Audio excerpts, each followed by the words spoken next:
The wine and drinking culture has become a big pull in modern culture. After all, who doesn't enjoy a nice glass of wine or maybe a cocktail after work? But if you've ever tried going to any event where wine or cocktails are a major draw, you know firsthand what I'm talking about. Just how hard it can be to stay on track, even when you have the best of plans. You feel pressure from your friends or maybe your colleagues to drink. And you have a little voice inside your head that says, just one drink won't make that big of a difference. And besides, you've been good all week. And that voice just gets stronger as the night goes on.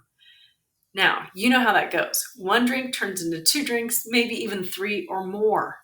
I'm Kristen Tinker, food addiction and weight loss expert, and I've got a good news, bad news situation for you today. Let's start by just ripping the Band-Aid off and get that bad news out of the way first. And this might be new and shifting your paradigm a little bit. Despite what we've been told for years, it actually turns out that moderate drinking, like one or two drinks a day, isn't doing your health or your fitness any favors. In fact, it might be sabotaging permanent health, happiness, and weight loss. See, those 1 to 2 happy hour drinks that we've been told might be good for us, nope, not good. It all started when a team of Canadian researchers reviewed the results of 107 different studies about alcohol use.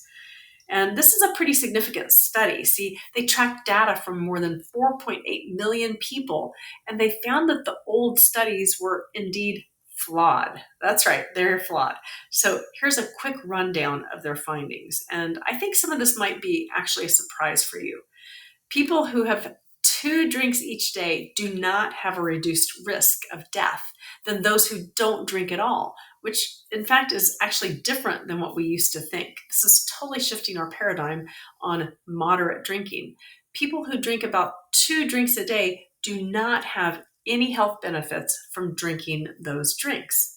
Again, that's debunking our previous misconceptions. Okay, here's what's worse. Women who drank 25 or more grams of alcohol per day and men who drank 45 or more grams per day had a higher risk of death from any cause. Okay, so that's really not good.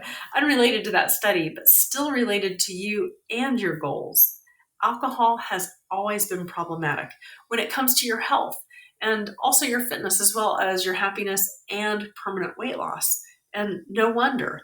Check this out. It slows your workout recovery by raising cortisol, that stress hormone, lowering testosterone, which women also have, and slowing protein synthesis so that you don't build the lean muscle. See, those hormones are required for that lean muscle build, and they also boost your metabolism.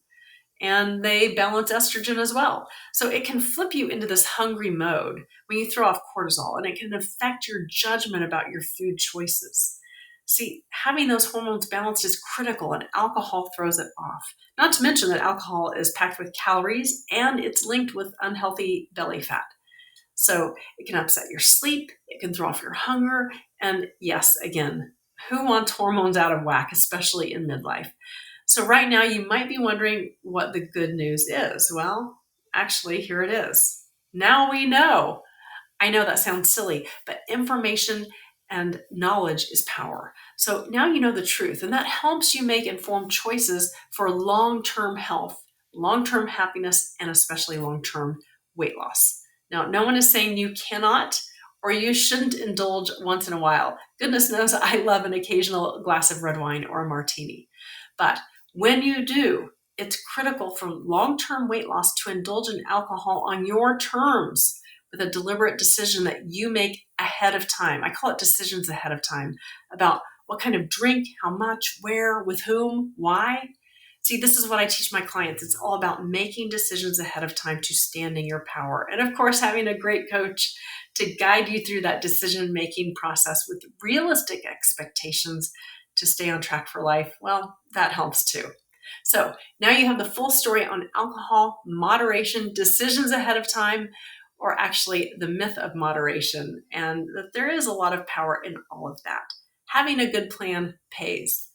As I always say, it's the little things that you do regularly that have the biggest impact on your health and your goals. So the question is, what decision have you made ahead of time for today, for this week around alcohol to stay on track? I hope you have a great day. I'll see you next time.